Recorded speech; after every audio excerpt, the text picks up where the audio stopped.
Hey everybody, welcome to the Dead Challenge Podcast. My name is Josh. Thanks for joining me today. If you're new, hi. If you're not new, hey, what's up? This is part 3 of my personal story, and a lot of you have been watching that, and I really appreciate it. Lots of comments, lots of people mentioning lots of things and inspiring me. So today we're going to dive into the third part of my story, which leads me up to the point of college and becoming an adult and all that kind of stuff. It's compressed because this is actually the part of my life I have the least memory of, which is weird because I was older. But there's a lot going on here, and I wanted to touch on a couple things before we get started. And lots to talk about in this part. Very interesting, the things I went through, the things that happened to me after I left living with my mom. So let's go.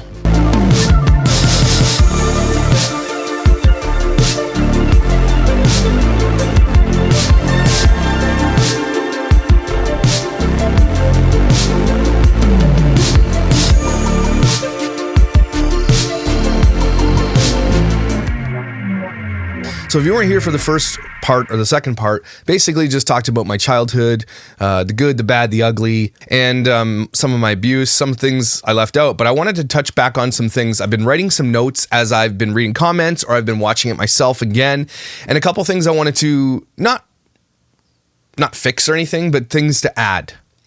And I have some notes over here. But one thing I do remember about living in Sussex was going to friends' houses that were normal, right? Two loving parents, normal, not alcoholics and anything else.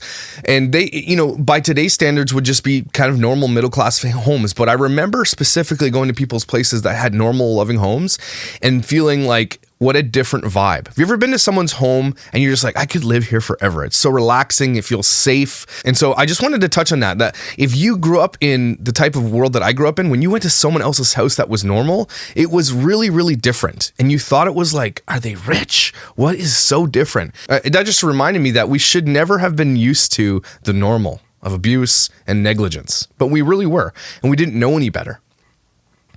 I also have to touch on the grade 8 math teacher at that same school where I was stabbed by a pencil. I remember the grade 8 math teacher. I don't remember his name, but I remember me being a complete dick, right? I was super annoying. Let's get that out of the way. I was such an annoying kid because of ADD and everything else that was undiagnosed until I was 30. Not blaming my mental stuff for how annoying I was, but I was annoying. But I specifically remember I was disrupting the class and the teacher took me into the hallway. And I can't believe I forgot this, but I remember him slamming me up against lockers and swearing at me. And I was like, oh my gosh, I've never had a teacher do that before, physically violate me. I will never forget that. Again, I think that teacher's probably long since passed because he was like 50 when I was, 13. So I do remember that specifically too. So as much as I had 1 or 2 great teachers growing up, the majority of my teachers did not help me at all. Like, I think that'd be the case. I think in any place that you go, especially if you move around a lot, you're not going to be able to develop relationships anyway with teachers. But I always had negative experiences with teachers, not except for one, which was Mr. Malcolmson. A couple more things I want to touch on is the nostalgia of my story that seems to be resonating with people. Big wheels, latchkey kids, the 80s dumpster diving. I'm reading so many comments of people that are just like, I did all these things too. And what I think this is doing is resonating with a lot of people to feel comfortable with your own past. Some people don't want to talk about it. And I don't blame you, but I think what this is helping people to realize is that you could be comfortable with this because a lot of us went through the same thing. And that's really interesting because a lot of people are DMing me privately saying, man, I went through this exact same thing. Thank you so much for telling your story. I don't feel so alone. That's it. We don't feel so alone. And I think that's really, really cool. It's like our own tribe, right? Also, one thing I did discover while I was doing all these videos is I consider myself a late bloomer. Like not just puberty, but like late bloomer I really didn't get to enjoy anything good in life because we didn't have it. So when I finally became an adult and started enjoying things like steak, okay, in my entire life, I had never had steak. And I remember finally having a steak at the Keg here locally. I think it was a few years ago. I don't know how many years ago. And I'm like, oh my gosh, this is amazing. Like things that are normal to other people, I discovered late in life and I felt like, why did I miss out on this my whole life? Like Andre Agassiz. But I don't think that's all bad because as you get older, you get to discover these things that you never had or experienced when you were young, and it's amazing. Like traveling, for example, like going, that's why I'm like, I love to travel. I'll drive anywhere. I love taking the kids camping. I love doing everything. I can pick up and go at any moment of the day. And because I never got to, right? There's certain things I never got, like good food. And now I'm really, really into really good food and just experiencing new things. And it's really, really cool. That's what I call being a late bloomer, discovering things later. And I think a lot of people are like that. And that's really cool. I think that's a good opportunity for you to discover new things. And I love it. One more thing that I really want to lay out here, and I'll probably lay this out in a later video when I recap everything, is that victim culture currently teaches us that being a victim is like our identity. Right? The more victimized you are, what category of victim you are in is like a bigger social status, right? And I want to let you guys know that that's really bullshit. Okay? That's crazy that if you go on Twitter specifically, there are levels of victimhood that like put you in a different social class and let you have a voice on certain things that other people can't because they weren't victims or they're not victims. I got to say that really, someone wrote a comment about that this is like people will capitalize on their victimhood and say this, as people who come at me for certain things will say, as a victim of SA, I think what he did, or I think what he says, or whatever the case may be, and they get to use their victimhood to tell me what I should or should not say.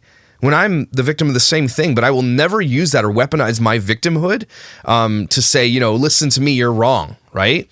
I do realize that because of my upbringing and my trauma, that is why my voice is the way it is for kids who don't have a voice, right? I do realize that. I do realize I have a bigger voice in that space, and I should be able to. But I'll never weaponize my victimhood against people. Stop doing that. Like, that's really silly. Okay, you're allowing your trauma and victim and being a victim to define who you are. Nobody should be defined by their victimhood. That's really, really negative and weird.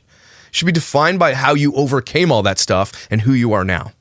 But I'll probably retouch on that later. I don't know how many parts this video is going to be, but as I did my outline for this part, this only brings me up to like the age of like 21. So there's so much here. There's going to be a long story in this one. I'm trying to recap it, but there were so many fun memories in this space that were good. Okay, so finally we get to some good stuff. When I moved away from my mom, like I thought I was just going away for a week or so, right, to visit my sister. I actually spoke to my good friend last night on the phone. He's like, I watched part 2, and he just was nostalgia bombing. He was like, remember this, and he's like, I did not know your life was like that. I'm like, was I a bad friend? I'm like, absolutely not. You're an amazing friend. He's like, I feel like you didn't tell anybody anything, and I didn't. And I don't think a lot of people do, except for the ones who are professional victims. But it was really telling to me that I actually didn't tell anybody about my history because I was ashamed of it. A lot of us were ashamed of being poor. We're ashamed of growing up abused. Didn't want to tell anybody because, again, those kids, like, remember when I walked that old drunk guy back to the hotel? Those kids weaponized that against me at school. So why would I tell them I'm abused at home? They would weaponize that too.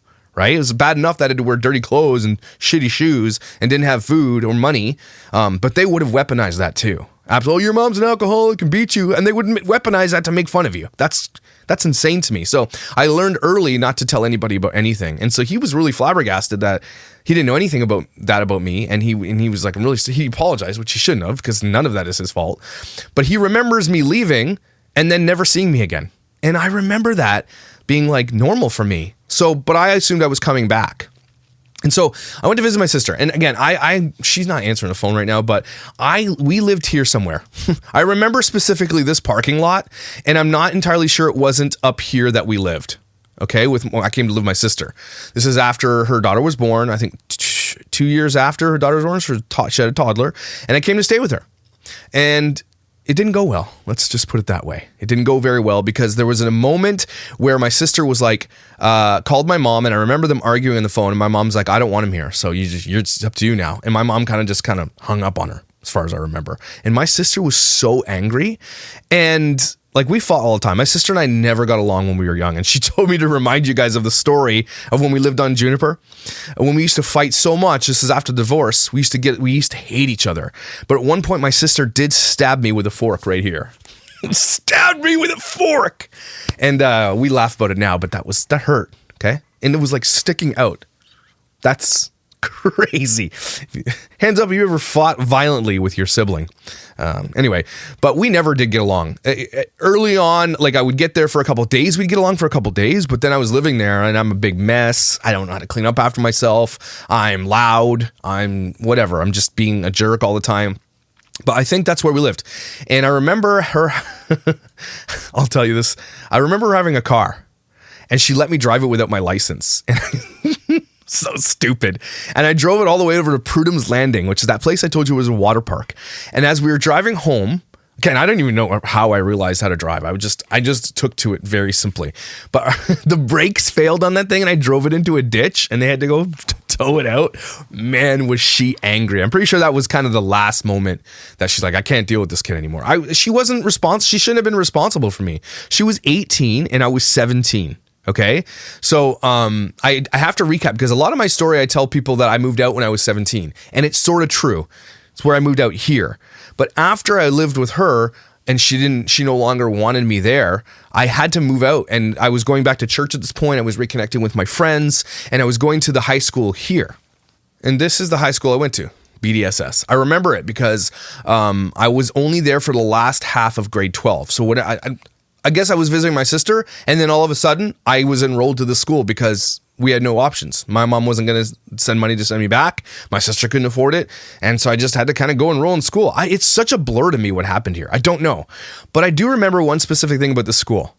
It was such a short period of time, but I remember the wood shop and I built this sweet table in the wood shop. I remember that sweet table. That was great. But otherwise, this was a blur. This school year was a blur. I remember making a video in video class and drama class that we had with me and my buddies. And we did that. You remember that Saturday Night Live skit where they're doing this? What is love? And they would do this. And we did that. And it was really, really, really funny. I got to touch on some friends that I made in this town. I had a really, really great friend named Randy who still kind of lives in this area. Super cool guy. Again, a lot of these kids were all kind of at the church, is kind of where I ran into them. It's kind of where we made friends. But growing up in the old houses, I had a friend named Colin. And Colin was like my bestest friend of all time. And he had one of those homes that was really nice. They had a pool. His house was clean all the time. And I remember specifically whenever I had an issue or my mom was gone or I got in a fight or whatever with my mom and nothing was working out, I always went to Colin's house. And Colin's mom always took care of me. She always fed me. I remember coming home from school sometimes with him to eat lunch. We were thick as thieves, me and him. We would just do everything together. And he was such a great guy. He really was. And I haven't connected with him in a long time. Haven't seen him. Don't know how he's doing. I do know his parents got divorced and everything else. But he was really, really cool and a good part of my childhood, a good memory. Another kid was Andrew. Andrew was the guy with the car. Okay, his parents got him. What was it, a Pontiac Grand Prix? Ooh, that was a sexy car. And he had the stereo in it with a CD player. We would just drive around listening to music. Andrew was really, really cool. There's also a friend named Sean. Sean went to the church, and Sean and I were really, really close as well. And I remember Sean and I used to drive around in his Chevette. He was so old and like crazy, but we just motored around all the time listening to Third Eye Blind. It was the summer of Third Eye Blind. This is the summer of 1997. My best summer of all time. Okay. My favorite summer I've ever had. So it was summer of 97 and we would drive around watching movies, going to Niagara Falls, listening to music. This was everybody. And it was an amazing, I'll never forget that summer. It is the summer of the best music of all time. If you've ever been to one of my lives where I play music, all that music comes from that summer. I'm talking Wallflowers, Third Eye Blind. Trying to think of other ones. Here, I'll bring up the playlist. I have this playlist because this is my buddy Sean. And a couple of years ago, Sean took his own life. And so I made this playlist to remember that summer that we had, that amazing, amazing, amazing summer. And it was Third Eye Blind, a lot of Third Eye Blind, Savage Garden, Jamiroquai, you remember that song? Virtual Insanity, Sucks to Be You by Prozac, The Verve, Bittersweet Symphony, Save Tonight, Eagle Eye Cherry, If You Could Only See the Way by Tonic, you remember that song? I Am the Man, Floss for Kings, Head by a Century, Tragically Hip, Story of a Girl, Hey Leonardo, She Likes Me for Me. Oh my gosh, what a good summer. I Don't Want to Miss a Thing from Armageddon, Closing Time, Semisonic, The Fastball, Desperately Wanting, Hanging by a Moment, Lifehouse. You remember Lifehouse? So that was a really, really amazing summer of just incredible music and fun times. I'll never forget it. That was also the point where my sister just didn't want me anymore. She couldn't handle me. Not wanted me, but couldn't handle me. Interesting enough, at that high school with all the friends and stuff that we had, I actually got my first job, my first real job. And I went to the guidance counselor and I said, this is my situation. I am having a hard time. I live with my sister. I don't know what to do. And he got me a job at a greenhouse. I wonder if I can show you guys where that greenhouse is. I bet you I could take you there. I remember it very clearly. And I wonder if it's still there, actually. So you got to drive over here. Where is it? Oh, it's over this way. King Street. Way down into the country area. Taking a drive with me here, everybody. Is this the street? Oh, it's over here. So I'd ride my bike. And I'd drive down the street. Oh, I want to see if it's still there. This is it. I mean, it's been a while. And they've obviously expanded. So anyway, I got my first job at a greenhouse with Dutch people. If you don't know anything about Beamsville, it is literally Dutchville Central. Okay, lots of Dutch people, because Dutch people are hardworking farmers generally, or they own greenhouses or whatever, right? So I remember working my first greenhouse, and this greenhouse is huge compared to what it was. It used to look like something like this, like tarp greenhouse, and we would just plant flowers and just work in a greenhouse, which is some of the hardest work you'll ever experience in your life. Okay, and it was always full of like young Dutch girls and mostly Dutch girls. And I was like, this sucks. It was terrible. But I got like $7 an hour, and I worked there for, I don't know, like 6 months before I was like, I can't do this anymore. And oddly enough, another person at the church, their brother worked at this place. It was a landscaping company, and it's still in Beamsville to this day. Really, really big. They got even bigger. They were really good. And I loved to landscape, which was just cutting grass, basically lawn maintenance. I didn't do any of the bricks or anything, but I just started cutting grass. And I think I got paid $8.25 an hour, which was pretty good actually for that time. And as high school was ending, I started working full time at landscaping, and I was really young and just working hard. I got a sweet tan. I was getting a little bit stronger. I was still fat, like obviously as a big boy, but I was always active. So I was working my butt off, and I would spend every paycheck on stupid shit all the time. Like clothing, all the things I never got. I didn't know how to, no one ever taught me how to take care of my money, ever. I never saved a penny, ever. I don't have anything to show from that time of my life. But I remember I remember doing landscaping, and then living with that family from a church. So a church, my sister didn't want me anymore, and so I moved in with this church family, right? And that didn't really work out. This family was amazing, though. Oh my God, I'm looking at that greenhouse right now. That is crazy how big they've expanded. Holy shit. But I lived with a family at a church, and this family was amazing, but they had a computer. And I never really had full access without anything from a computer. And this is when I was like 17. And so I started looking at porn on the computer. And this is something, it's kind of a thing that I held in shame for a long time, specifically because I was Christian. I still consider myself that. But I was going to church, and I just looked at porn all the time, all kinds of porn. And it wasn't, I don't even consider it an addiction, but I think it was kind of, now that I look back at it, it's probably quite normal for a young teenage boy to look at that stuff. But they were like diehard Christians, and they had 2 young kids that lived there, and they just didn't, they didn't want that in their home. And I totally get that. Like I violated their trust, because I'm pretty sure we had a conversation about like, don't look at inappropriate stuff on the computer. You're allowed to use it, but don't look at inappropriate stuff. And they were so amazing to me, and I just violated the trust. And that's kind of like I feel like stepping into this point where I become homeless, which is really weird, was all my own doing. This is not a sad fishing moment. This is my making a decision when I'm 17 to do something I shouldn't have done, and violating these people's trust who gave me a place to live, rent-free, fed me, everything else, and just I violated trust. And it's something still a point of major shame in my life, where I'm like, I shouldn't have done that, man. I couldn't help myself. And not really an excuse for it. I mean, I did grow up, that was normalized in our home, which is really weird. Again, like the posters, the naked ladies and all that kind of stuff. But the internet was really, really, it changed things for kids like me. Right? It made porn access very, very, very simple, and every kid I knew was looking at it, and it became normal, and it shouldn't have. Porn is very dangerous. Okay, by the way, I want to let you guys know that I do think that it is.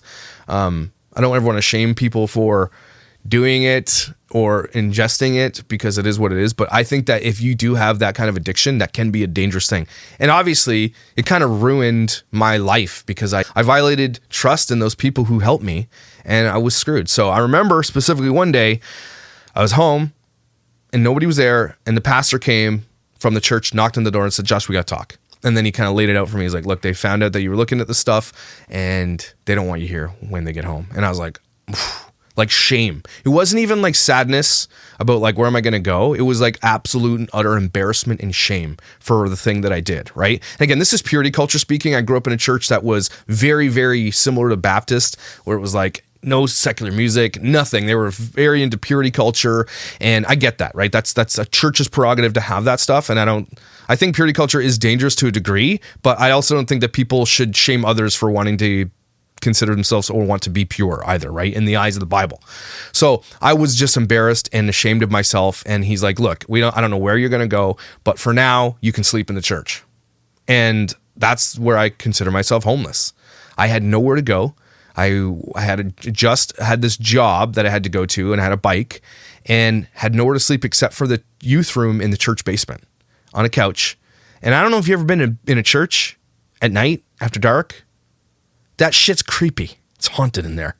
It was really, really scary. It was the scariest moment of my life. I remember that first night sleeping on that couch. It was one of those old donated couches from like the 60s, right?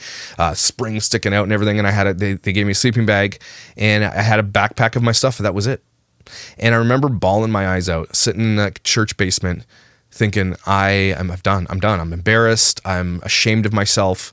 And I can't believe I did that. And now look what you've done to yourself, Josh. You're homeless now. You're sleeping in a church basement. It was a really, really low, it was rock bottom for me. That was rock bottom for me.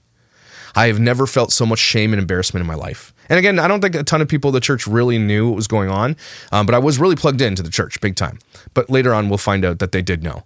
And so I stayed there. I don't know how. I honestly feel like my brain blanked a lot of that out, but I don't know how long I was there for before a really, really, really good friend of mine let me live. She asked her mom if I could live with them, and her brother had just moved out and gotten married or something like that, or gone to college. I forget what it was, but the brother was gone and there was a free room and they let me stay there. They didn't judge me for, my thing. I don't even know if they knew. Probably they did, but they didn't judge me. And they let me stay there and fed me.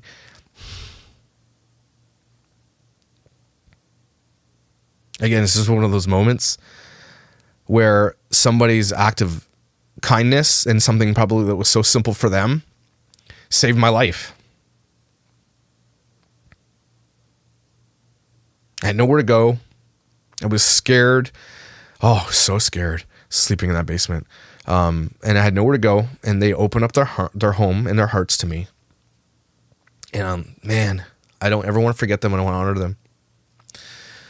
I don't want to say a lot of names, but Jen, you and your family were amazing to me. And I can't thank you enough. So many people, now that I think of it, really, really, really good to me and helped me along the way. And without them, I don't know what I would have done, everybody. I have no idea. I think at that moment too, at the church, with my shame and everything, was a moment I had in my life. There's two moments in my life where I contemplated suicide. There was one in grade 7 when that guy in St. John, remember that school that where I was the Marble King? The one after Thorold, so in St. John, there was a kid there that was really, really scary. And at one point, I didn't want to go to school anymore, but my mom forced me to go to school, and I didn't want to go, and I contemplated suicide there because that guy was like, "I'll see you tomorrow," and like was gonna he said he was gonna hurt me really bad, and I was really scared because everybody was with him. He had like a bunch of friends that were on board, and again, really, really hard moment in my life. That school was just, I fucking hate that school because of that moment in my life. I'd never been so scared of somebody in my life. I was bullied a lot, but not like that. That was really scary. And then this moment in that church, I was at rock bottom. I had nowhere.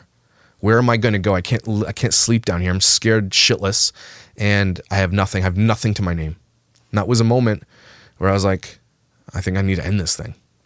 Glad I didn't. Obviously, I prayed, and Christianity came, kicked me in the ass. At that point, Jesus might have done something, and when I prayed, I don't know. But this family stepped up and let me live with them and save my life. That's what I have no other way of saying that they saved my life. So, and likely they didn't even know that. I should probably tell them that, right? So anyway, that was great. We living there was great. They were so amazing. And I was still doing landscaping and everything else. And I remember prom was coming up. Okay. Prom was coming up. And this is a good story. I want to tell you guys this good story. But prom was coming up and I was going to youth group, and in youth group, it's just like this big dating thing, right? Everybody dates everybody. Everybody's got like a heart crush or whatever the case may be. And I liked this girl from Welland. And she was a Dutchie, and she was a hard worker. She worked at greenhouses and farms and everything else. And I kind of had a crush on her. And I kind of had a crush on this other girl. And I had lots of crushes all the time, everybody. But I was still kind of annoying, still fat, ugly, and everything else. But I guess it was funny. And so I did have friends, and I did have some girls that were interested in me, which was, I don't know why, but whatever. And I remember prom was coming up, and I asked the one friend, the one girl I had a crush on, if she'd go to prom with me, because it's like, hey, you want to go as a friend, not like as a, not a date, just as a friend, because all of our youth group, we're all going together anyway. We're going as a big group. So I said, hey, you want to be my date? And she's like, yeah, but I think that this other girl, which is the girl from Welland, I think she really likes you, and I think she'll be upset. I'm like, oh, I didn't know that she liked me. I'm like, whoa. So it was a big moment. I'm like, okay, hold on. So then I went and asked the other one. I said, you want to go to prom with us? And I then took 2 girls to prom. I kid you not. That was expensive. I took them both. But again, we went as a big group. So I just kind of maybe just added them to the group. That's kind of maybe what they thought. But I boast about it as if I took 2 girls to prom because I paid for them. But I'll never forget prom night. Okay, it was one of the most memorable nights of our lives. And we stayed up all night at this person where I was staying. And we weren't supposed to. Like, we had a sleepover with boys and girls. Oh, I wonder if they ever told their parents about that, but that was like that was a big deal. Okay. It was, wow. We went to Niagara Falls in the middle of the night and we just laid on top of people's cars and we just reminisced. It was amazing. I'll never forget it. And I remember that night, people always wanted me to draw in their yearbooks, and I did a big Spider-Man in someone's, I did a Lion King in someone else's, because I was always drawing. I was really good at it. And so my thing was, people would save their entire back page for me, and I would draw this elaborate, crazy picture in their yearbooks. And I did that all night, and we just had a great time. It was really fun. I don't think anything untoward went on. Like, we weren't drinking or anything like that. Or were they? No, they weren't, because this is when we were all pretty straight edge. And I actually got upset if my friends started drinking and stuff like that. I got really upset. I held my friends to a really high Christian standard, because I'm like, again, all of my trauma came from that. But they didn't know that. I remember getting in a fight with one of them because I heard that they had tried drinking, and I was so effing mad at them. I didn't even talk to them for like a month. I was so angry. I judged them. I judged people a lot for doing that stuff. And so I graduated, but I graduated from Sussex, right? So I had to go back, and it was all really weird. So they just let me take the courses there and finish, but Sussex graduated me because I started there. Long story. But eventually summer ends and I start dating the girl from Welland. Like, it was awesome. She was like, I think I was her first kiss. And I remember I think it was on a trampoline in her yard in the stars. It was really romantic, actually. Whew. It was really romantic. And we were just, it was great. It was a really, really good experience. I remember dancing in the rain at one point sometime. I guess we were just trying to make memories. And it was raining at this one park, and we just danced in the rain. It was lots of great memories. All us youth group kids, all we did was hang out with each other every single, I think youth group was Wednesdays, and we just hung out until like midnight on Wednesdays. Youth group was the thing, and on weekends we all just hung out. And oddly enough, it's funny because I did have a crush on that other girl, and this girl, the Welland girl, and we broke up because she broke up with me, I think, because it wasn't really working out, and I didn't really care, I think, and I remember her being pissed that I didn't care. So after graduation, after prom, I moved into my own place on Hickson. I'll show you where it is. Oh man, this is crazy. Here it is. After I moved out with that family, because I started making money, I was working full time, I said, look, I'm just going to go get my own place. I think it's time. And I went and moved into the basement of this house. Okay. And I remember that I had a waterbed. Someone gave me a waterbed. That's legit. Filled that shit up with a hose. I had the table I made in high school, and I had a donated couch, and that's all I had. It was just a place to sleep. I kept it clean, which is weird because it was only one bedroom. And I drew on the wall a picture of Tarzan and his mom from the Disney's Tarzan. I remember that specifically. And I had the place. People wanted to come over because I had no parents. I just freshly turned, was I 18? Yeah, I was 18 and living in my own place. And that's where, like, My buddy Brandon and I would bring some girls over sometimes, do a little makeout stuff, watch Aladdin kind of thing, you know what I'm saying? And that was where I lived for a little while until so while I was living there, my buddy Brandon was like, look, Josh, what are you going to do with your future? I'm like, I don't know, nothing. He's like, look, I'm going to Redeemer University. You should look into it. They accept pretty much everybody. It's Christian university. It's really cool. Why don't you check it out? So my buddy Brandon and I were really close at that point, and I remember him being like the hottest guy in school. Like, I kid you not, Brandon was a straight up fox. Hold on. He was the hottest guy in school. Abs, cool hair, just really nice to everybody. I remember he'd be like, girl, what's up? And girls would be like, Brandon was like, I remember my sister like, Brandon's hot. So Brandon was a really, really good guy. He's actually a doctor now and he's still hot. Just going to say that. But he's like, look, I'm going to the school. I'm like, Brandon, should I go to school? He's like, yeah, sure. So I signed up for school. And with my 60% grade point average, they accepted me. And this is where we went to Redeemer University, which is, I mean, it's changed since I've gone. They've got like a new indoor sports center, but this is what it looks like. And I signed up for OSAP, which is Ontario Student Program. And I was obviously had no family, nothing. So I got full-fledged, like Ontario just said, here's 20 grand. Enjoy your first year of school, idiot who doesn't know how to do anything with money. So honestly, I don't think that was the best decision, but it ended up being the best decision of my life anyway. But let's go back. So I got really angry at that one girl I've had a crush on since I was like 12 years old. I think they tried drinking or something, and I was super upset with everybody because everybody's being a bunch of idiots, not being Christian. And I stopped talking to her for an entire year. And we were really, really close. All of us were really close. And that's what I did. I kind of shut people out instead of just talk about everything. And it was my own fault. I was stupid. But during that year, I was like, fine, I'm going off. I'm going to go become my own person. And I promised myself before I went to school, I am going to change who I am so that people like me. I kid you not, I was very much unliked, and I had this opportunity to start somewhere fresh where nobody knew me. And I was starting to mature a little bit. And I said, I am going to be someone cool. I'm going to do something big, and I'm going to be loved. Right. And so when I went to the school, it was a fresh start for me. And it was the best thing that ever happened to me. And the most expensive thing I ever did. So I'll get to the love story in a second. But while I was at this school, we lived in the famous dorm 24, where I can see if I can show it to you guys. The school's crazy because it's like a little town. This is the dorm we lived in. This was my bedroom up here. So how this school went was, I think it was 15 grand a year just to go, minus all the other shit. Because we lived on campus. There's all these little townhouses, and there's 8 people in a townhouse. And instead of having a cafeteria, there's a food store. And you can go into the food store and get, I think 3 days a week, you can just load up on whatever you wanted, up to a certain degree. And I gained 40 pounds at this school, just pounding sandwiches and eating and drinking like a bag of milk a day, like a bag a day. I gained so much weight because, again, food insecurity. Finally, I had food that obviously I paid for because it was with student loan money, but I didn't see it that way. It was like free food, and I couldn't stop myself. I just started eating. And I got gained even more weight. I think 30 pounds, 15 to 30 pounds. I was big. But the one thing I did here, one thing that did change was become the funny guy. And this is where I started playing guitar. I picked that guitar up though, by the way, because right before I left, I'd found out that the girl I had a crush on liked guys who play guitar. So what I do the next day, I bought a guitar with money I probably didn't have, guarantee. Probably put on layaway or like payment plan. And I bought a guitar. And so when I went here, I was an art major and I wanted to be an animator, and they had an art program, which was garbage. And they had a psychology program, which I signed up for as a psychology major, art minor, I think it was, or the other way around. I think I switched it, and I'm like, I really, really like psychology. And I took developmental psychology, and I was like, this is amazing. I always had a really hard time in school just because of my ADD and stuff like that. And I could never learn, but for some reason I ingested everything about psychology. I loved it.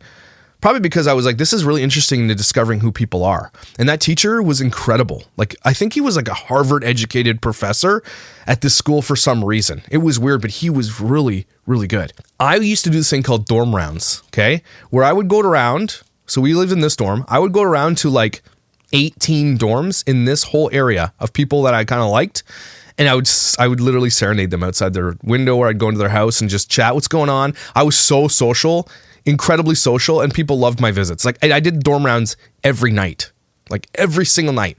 And some people hated me, some people loved me, but I was becoming someone people liked, and I really, really liked it. It was like dopamine hits hardcore in my brain. It's also the time we went down to Mississippi for a serve project to help people fix their houses, and that was an amazing memory too.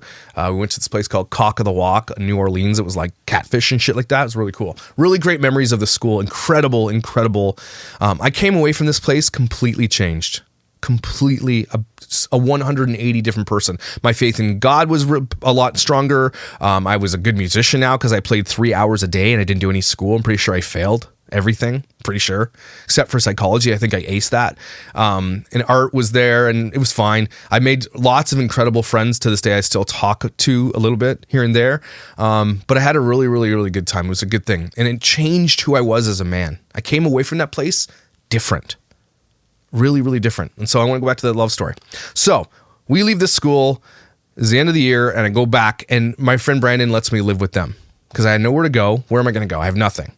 And I remember in that middle of that time, this is a different moment that I remember. My mom came back and she was living with my sister in this big giant farmhouse in the middle of nowhere, in between Stony Creek and Beamsville. And I remember coming back and seeing them, and I think I saw them for a weekend or whatever, and then I couldn't stay there. And my friend Brandon said, well, you can stay with me, and let me stay with him. And I remember also that moment is when I found out my mom and my sister had been using my social insurance number to get hydro, phones, and everything else. And I didn't find out about that till about 3.5 years later when I started getting calls from collection agencies. My credit was in the tank. And I have no idea. It wasn't me.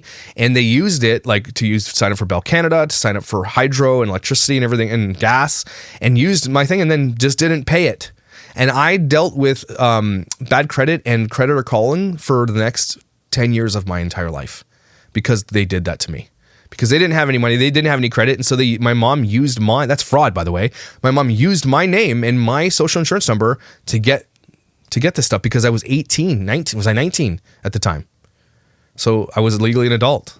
Insane, right? Anyway, so head back to Beamsville and I'm a different man, right? And we start going back to church and I get another job at this place from a guy at a church called Joshua Contracting, and they built greenhouses. And I remember it was $10.75 an hour, which was a lot of money. And it was just general hard labor. Like we would build metal structures, greenhouses, like very simple to build, but heavy. And you'd use skyjacks and everything else. And I remember him saying, yeah, I'll give you a job. This guy always hired kids from the church, even though all of us were bad. But he just did because he was a really, really good guy. And he just helped us. He was a really good, he was awesome. Again, another person just stepped in my life that was really good for me.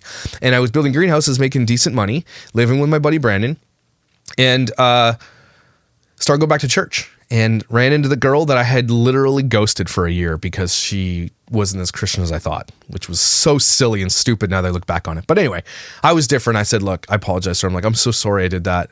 I've learned so much since I went to school, and I just want to say I'm sorry for judging you and all this kind of stuff. And for whatever reason, something was different about me. And I remember her saying that. She's like, and a lot of people said that. They're like, you're so different. Something about you has changed, and we love it. And I became someone that people liked. So anyway, the love story is long, but it's basically, it became a moment where this girl finally admitted through friends, because that's how it went, that she had a thing for me. And I had a thing for her for so many years, right? And I remember youth night, I'm like, okay, I'm going to do this. And I talked to my buddies. I'm like, what do I do, guys? She's finally admitted that she likes me, or I know for sure, and I want to ask her out, right? But I want to make this memorable. So get ready. So let's head back to where we were. I was enamored. I'm finally like this person I want to be, and I think I'm ready. I'm ready to ask this girl to be my girlfriend. So here's what I did. And I came up with this elaborate, crazy plan. So after youth group on a Wednesday night, I said, hey, can you ask your parents if you're cool to come hang out and go for a walk? Because we would always, after youth group, I think she would drop her sister off at home, and then we would all come go hang out again, go do something, go for a walk, go to the park, go to the beach, whatever it was, right? And so what I did is I got her little sister and I said, when you get home, you leave this note and this rose on the front seat of the van. So when she gets back in the van to come back to church, she sees that. So it's a big surprise. So I had this elaborate plan that there was like, I think 12 different stops where she had to go to places we had memories at. So one was a church, one was Wendy's for Frosties, one was, I don't even remember anymore. There were so many stops. It wasn't 12, it was like 7. There was places we went, places we hung out with friends. And at each place I had either a friend, or I actually, when I went to Wendy's, I asked the person, hey, there's a girl gonna come with this clue. Can you give her this? And they said, yeah, it's great. And I said, can you also give her a Frosty? Here's the money for the Frosty. So it was really, really elaborate plan to ask her out. And this is where we ended up. So the last place it landed was like at 11 o'clock at night, and it was on this beach here. And she had to come down here to where I was sitting on the rocks with my guitar. And I wrote her a song. And I played it for her there. And I just kind of sat in silence for a little bit. And I said, hey, do you want to give this thing a shot? Never forget how cringy it was. Should we give this thing a shot? And she's like, you know, I don't know, because her best friend was the girl that I dated before. I took them both to prom. And I was like, that makes sense. Really sorry. And then so I said, all right, well, let's get back. Let's walk back. I'm like heartbroken, okay? Like, I'm not going to give it away because I'm like, you know, I'm a different man now. I'm completely different. And we started walking back to the van, and she's like, you know what? Let's do it. And no, this was a Saturday. I remember it was a Saturday. She's like, let's do it. And I'm like, I picked her up off the ground. I'm like, yeah, I swung her around. It was like, honestly, up to that point in my life was the happiest moment of my life. I can't explain to you how happy I was. It was somebody I had a crush on for. Imagine you had a crush on someone for like over, you know, almost 10 years. Finally, you've become who you want to be, and then everything's coming together for you. You know, you've gone to college, you've got a job, you're safe, you don't have to worry about your past, and you finally got the girl. You got the girl. And it was amazing. I remember going to church the next day. She had pigtails. She's looking super hot. And nobody knew at this point, except for my friends, because obviously I told them that night. But yeah, we played on the worship team together, and she said, I gotta go talk to, you know, her, the other friend, and she did. And the other friend was like, that's no problem. Great. I love it for you guys. So it was a really good moment because, you know, I felt it was a moment for me of maturity, of a place where I was like finally making it in life. It was really awesome. She signed up to go to school out in BC. I was living with my buddy Brandon, so she goes to school because we had like the summer of love. I think we had a month together of just intense love, like not sexual or anything, like nothing like that, but like intense spiritual, and like we were like in love. Like it was crazy. I know teenagers say that, but we were like, it was nuts. So it was just an incredible summer. I don't think her dad liked me at all. Well, I know he didn't, because I'll tell you what happens in a minute. But it was just really good for me. It was so fun. Such a great summer. We did all these things. We had all these dates planned out before she left for school. We had them all written in a book, and we would take pictures, and we said we planned out our whole summer. We were going to do these things. We're going to do these. We're going to kiss here and all this stuff. And it was really, really, really good. So good. It was so fun. So she's getting ready to go to school, and we're crying our eyes out like every day, 2 or 3 days leading up to school. She's bawling her eyes out. I'm bawling my eyes out. We're crying. I was so crazy. It was similar to, I don't know how to explain it. It was fireworks. It was great. Okay. Every day I tried to be better. I'm like making plans for the future now. I'm going to go to school in Vancouver too, to take recording engineering at this crazy school. I'm going to come out and look at the school while you're at school so we can visit. And it was just making plans for the future, because that's what young Christians do, right? We're definitely getting married. Like there's no ifs, ands, or buts about it. So she goes off to school. I'm bawling my eyes out. We call each other on the phone every single day. And then I make plans to go out near Thanksgiving, because our young adults pastors, I love these people, Paul and Jenny, my favorite people on earth. They were amazing. And they said, hey, we're going out to Whistler. Why don't you come with us? Fly out with us. We'll drop you off at the school, and then we'll pick you up, and we'll, just an easier way to get around. I'm like, oh my God, yeah, let's do it. Got my plane ticket. And getting ready, saving up all my money, and I bought her a guitar because she said she was interested in playing guitar, so I bought her that for a gift, and I wrote 100 Reasons Why I Love You in a piece of paper, and I stuck it in the hole of the guitar, so someday she might have found it. I don't even know to this day if she found it. Maybe she did. But I remember us talking on the phone all the time too, and I'd never told someone I loved them in my life, right? Maybe my mom, but it was never something that really happened, right? Love was so foreign to me. But I remember on the phone one day, she's like, you know what? This is months into the relationship. She's like, I love you. And I'm like, and I hung up the phone. I was like, what? Like, oh shit. I had to call her back. I'm like, I'm really sorry. And then I said the same, I love you too. And it was just like, again, teenager love. I think I was 20 at this point and she was 19. And so that was really funny moment. But so we got out to Vancouver, Paul and Jenny dropped me off at the school, and like, oh man, sparks. Like just, oh no, she came. Was she at the airport? Yeah, she came to the airport and just hugs. Just like, it was like my other part of me was finally reunited. I got people who have been in love know what I'm talking about, okay? It was just an amazing moment.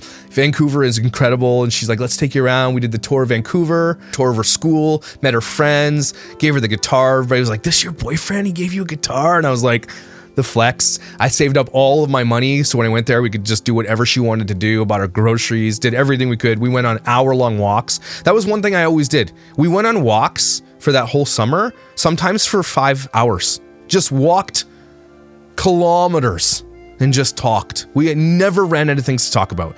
Get to the school, we went on this massive walk down the train tracks for hours, just planning the future. What are we gonna do? I remember it very vividly. And then Paul and Jenny said, hey, look, we've got this Airbnb, it's not Airbnb at the time. They had I don't know what it was. They rented a house up in Whistler, and I'd never been, and the girls had never been either. And we went to stay with them. They're going to come stay with us for a weekend. We're like, yeah, hell yeah. So we get up there, and it was funny because those youth leaders allowed us to kind of spend an evening together. They knew we weren't going to do anything. Like we were like dedicated to our Christian faith as well, and dedicated to saving ourselves from marriage. Everybody kind of knew that. There was no mistrust or anything like that. We made that very clear to each other, made purity pacts and all that kind of stuff. And they let us kind of stay. And I remember us just having an intimate evening of reading the Bible. I kid you not. Kid you not. Just lighting candles and reading the Bible and praying. It was really weird. Man, was I different. And it was just a good night. It was a great memory. Amazing. And then I remember on the last night we were leaving, I had this plan. And I'll never forget it. Because I was staying with a couple of guys in their dorm. They let me stay there, friends of hers, really cool guys. And like, can you guys help me out for something? And we went to her dorm, and she lived in this, and she was like in the second or third floor of this cul-de-sac dorm. And I threw something at her window. I threw something. And I had these guys come stay at the wall so she couldn't see them. And she turned the lights on. It's like, I don't know, like 2:00 in the morning. It's like 2 hours before I have to leave or something like that. She opens, like, what's going on? And I start singing Leaving on a Jet Plane. But I changed the words a little bit to add to our story. And I thought people were going to be so angry because all these lights start turning on in the court. I'm like, oh shit, I don't care though. The guys were playing guitar to amplify the music, and I was singing with my guitar. And then when I finished the song, the whole place erupted with claps, and they're like, yeah. I was like, oh, it felt really good. And she couldn't come out of the dorm because it's like Christian school, can't just come out. And so she went, that was a moment that I was like, it was really romantic. And it was just basically like, I'll see you when you get back. When we see you at Christmas or whatever. It was really exciting. And I remember the next day she came out and gave me the biggest kiss and hug. It was really, really good. And then we went to the airport, and bawling our eyes out on the way to the airport, just straight ruined, both of us. Okay. Get out to go, and she's going to take a cab back, I think it was, and hug, goodbye, kiss. I run into the airport because I'm done. I'm finished. Okay. And I remember the shirt I was wearing too. It was a Campus Crew orange shirt. I remember it because I had that shirt for years and years and years, and a butter stain on it. I remember it. And my hair was dyed white. I'll show you a picture if I can find it. I was a little bit more lean because I was working construction, so I wasn't as big anymore. And anyway, I would buy all the cool clothes and stuff like that, so I was cool looking, right? And I had really big wooden bead necklaces and things like that. And I remember running to the airport just bawling, and then she's like, wait. And I turned around, and she ran out of the taxi to me, and we had to hug again for a minute. It's such an incredible movie moment. It was really, really, it was good. It was the love was good. Like, it was, I think people who have experienced that know what I'm talking about. If you haven't, I feel sad for you. Like, and that's not making fun of you. I hope people always get to experience love like that. So here's where shit gets a little bit dark, and my past comes up to catch up with me. So I get home, and I'm on cloud 9, and a youth pastor calls me into his office. He's like, can we meet some night, whatever, Wednesday or whatever? I want to meet with you. I get into the office, and so who's waiting there is the youth pastor, who I loved, and my girlfriend's dad. I'm like, what's going on? What's happening right now?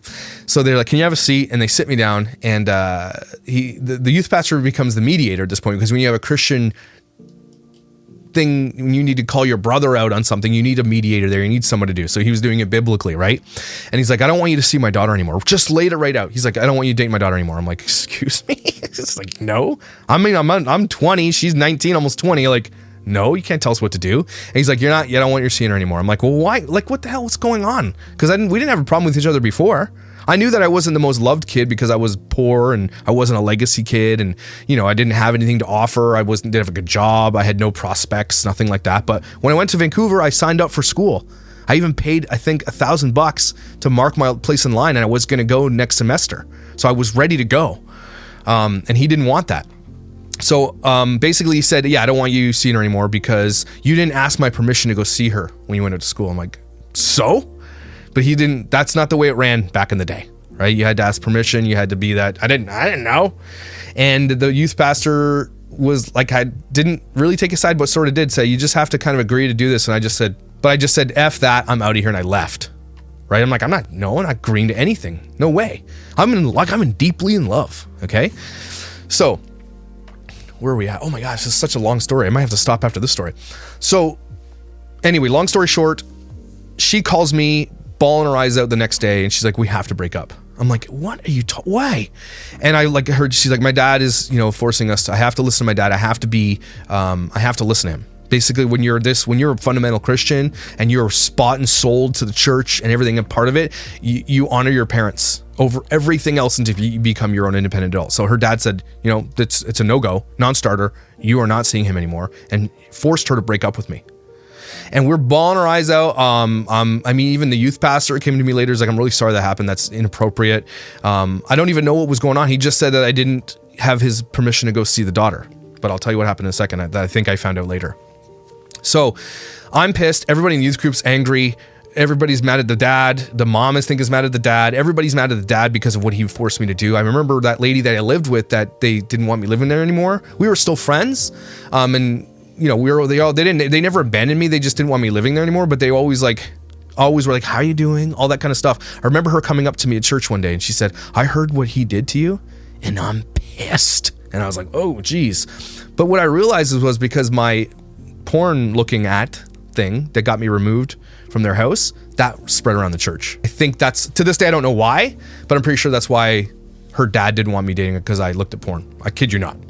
So, this is fundamentalists. This is what I was too. I was the same. And that guilt of looking at that stuff haunted me for years and years and years and years until I realized that purity culture was a piece of shit, right? So that's what happened. So anyway, she's so heartbroken. She can't study. She can't focus on school. She's missing class. Everything's going wrong because this guy's a complete asshole for doing what he did. And so she flies her home without telling me so that she can have a face-to-face conversation with me about why. And she shows up at youth group and I'm like, what the hell? What's going on? She's like, can we go for a walk? I'm like, yeah, let's go. And I hugged her and she hugged me and we just went on this walk. She's like, I have to break up with you because my dad doesn't want me seeing you. And that was it. There was no other excuse, really. And she was just heartbroken. And I was like, okay, if that's what you have to, that's what you have to do. I have to honor it. Like, I loved her so much. I would do whatever to do to stop her from crying. I'm like, maybe this will happen in the future. Maybe we can revisit this. But she that's kind of what we made plans to do. Like, let's revisit this. Let's try again. Like, let's figure it out. Meanwhile, not knowing in my head that I was never going to give him that grace or understanding or forgiveness ever. That was never going to happen. So, and she didn't know that either. So I was ruined, by the way. I stopped going to church. I was like, I don't want to be at church places with people like this who are going to judge me like that. Like, I know I'm not perfect, and I was ashamed of my looking at the stuff in the computer and everything else, but the church literally ostracized me and ruined my life. And everything was so amazing up to the point, and then it just fell down a big dark hole. And I was just like, I'm done. And then I remember the pastor and another elder coming out to meet me and saying, why aren't you coming to church anymore? I'm like, what do you mean? What the guy did to me? Like, I don't deserve this. I'm trying to be I'm a Christian. I'm trying to do good things with my life. I may not be rich or anything like that, but he just basically ruined my life. And they're just like, we want you to see you come back. I'm like, I'm never coming back to that church ever again. And I never did. I went back for a funeral a couple times. That's it. Never stepped foot in that church ever again. And everybody was heartbroken. It was a bad situation. She came back for the summer when I was, I went hard into work. Like, I went real hard, like as much work as I got ripped. I got hugely shredded. Like, I was big and I was lifting like 400-pound gutters. I went into myself and I just pushed everything out the way I used to. Just went hard and just didn't talk to anybody, and I just worked. And I was like, life was garbage. So I worked and worked and worked, and I got like I got real shredded. I got super tan. And then I moved in with a couple of Dutch guys in this old house on the highway and just kind of lived my life. And then when she got back for the summer, I said, okay, we're going to talk. And she got back and I was like completely different guy too. I was silent. I didn't go to church anymore. And she's like, can we talk? And she came over to the house, and I remember this. And I said, well, are we going to give this another shot? And she's like, I really, really want to. But she's like, and we were about to, I kid you not, it was like the movies. And she's like, I do want to. And we were hugging and just about to kiss. And I kid you not, her dad calls her cell phone and says, where are you right now? And she can't lie to her dad. And this is how I remember it anyway. And she's like, I have to go. He doesn't want me here. And that was the last time we ever spoke. For real. She drove away, both of us crying, after making this decision to get back together. And then her dad stepped in again because he found out that she was hanging out with me and said, nope. And that was it. That was it. That was it. Damn, that was it. Crazy. And to this day, I mean, I've spoken to her a couple times. We've seen each other at a couple funerals and stuff like that, but it took a long time to move on from that, obviously. Really, really long time. I don't think I had another. My next relationship wasn't until I met my wife. 2001. Yeah, I was like between 20 and 21 years old. And so I told myself, I'm never going to date. I'm never going to get married. I'm not having kids. I'm just going to be this dude. I don't care anymore. I was like, I was so destroyed because then at this point I realized in my life that the church, I had a realization that the church and people inside the church didn't really want me. Nobody, again, this is a moment in my life where I was wanted by this girl for sure. I knew I was, but everybody else saw me as someone that was less than. Like I was less than. I didn't have anything. I didn't have any prospects. I had a job, but I didn't have any money. I didn't have any family, nobody that I could call. I was just a nomad. I was, again, all alone by myself. I had friends and stuff like that, but kind of out to the world to do nothing. So I'm just working my ass off, building greenhouses, going hard and just being lonely. And then this opportunity comes up to go to another school. A friend of mine from church says, hey, look, there's a school out in Saskatchewan. It's called Briarcrest. I think you'd really like it. Why don't you try giving that a shot? I know you like music. It's got a good music program. And then I said, okay, well, let me check it out. I signed up for it and I was accepted. And then I was like, okay, I'm leaving. I'm done with this place. I got to get out of here. And that's where we're going to end it today. So that was kind of my love story. I didn't actually think it was going to go that way because I had different notes. Well, that was it. That was my notes. Okay, good. So just a couple of things that kind of came to me during this filming of this episode was college, university, whatever it was. It was allegedly called University College. It was called Redeemer University College. That's what it was called. Was an amazing moment of my life. It was very expensive, and I did pay off my student loans until I was 35. Okay, I got myself into a whole shit ton of debt without realizing it. Well, I realized it, but I didn't realize how much it would affect me my whole life. But I'm glad I went. It changed who I was. I became someone different. My faith grew, and then I get back, and then everything, life happens, love flourishes. These things are amazing. These memories are incredible. I mean, that's the summer of Armageddon. Okay, Titanic was I think the summer before. That was the summer of, what was the movie? The Angels one. With the guy with the angel and the what's her face. Anyway, I forget what it was. But that was a summer of good movies, good music. We would dance in the night. Like, it was so good. I remember it was great. But it was also a moment in my life where the church absolutely failed me. And the people inside the church completely failed me. And I was judged for my past, which, again, comes around to everybody. You are judged for your past. That's kind of how that works. But now that I look back on purity culture and the things that were looked down upon, that was crazy. Right? That's like, I mean, I'm pretty sure that guy probably looked at porn. Like, guarantee you he did. Now I look back on it, everybody did. So, but it was just, again, I don't think it was even more, I think it was about that. Plus it was about the fact that I was a loser. And what I realized after that was that I was just more of a loser. Like, I came out of that. I had hope for my life and then was shut down by this person who killed the hope I had for my life. And then I was a loser again. And there's this moment where we were church hopping everywhere. I stopped going to that church, but I started going to other churches with friends to meet other girls because I was just kind of rebounding. And I'm like, let's go to all these other churches. It was a really, really bad place to be. It was a really lonely place for me too. And then I decided to go to college. And then we'll pick it up after going to college in Saskatchewan because there's some craziness. Because there's not like a ton of trauma past this point. It's just me being an adult and my story continuing. So I guess that was kind of traumatic, but I guess everybody goes through heartbreak. It's kind of a necessity in life to understand heartbreak. But I'm glad I've loved and lost. I think the quote is, it's better to have loved and lost than not loved at all. And it was a good moment in my life. I'll never forget it. It was really good. And then I got to meet my wife, and there's some good stories there too, I'll tell you that. So, take a deep breath, everybody. It was good. Tell me your love story in the comments below. I love reading your comments on these stories. So many people have different versions of their stories. I love. So tell me in this one, what is your love story from a young age? Do you remember it? Does it still sit with you? How does it make you feel? Like, maybe you're still married to the person? I don't know. Really, really cool, interesting conversation. But again, don't forget your worth and your value, everybody. Even though sometimes we grow up and we think that, yeah, I'm a loser, I have no value, because those around us made us feel that way. But let me say this, you never deserved to be made to feel like you're nothing, that you're a loser. And those people who did that to me, shame on them, right? I get that as a dad that you want the best for your daughter. I do get that. But I just gotta point this out. I'm doing okay.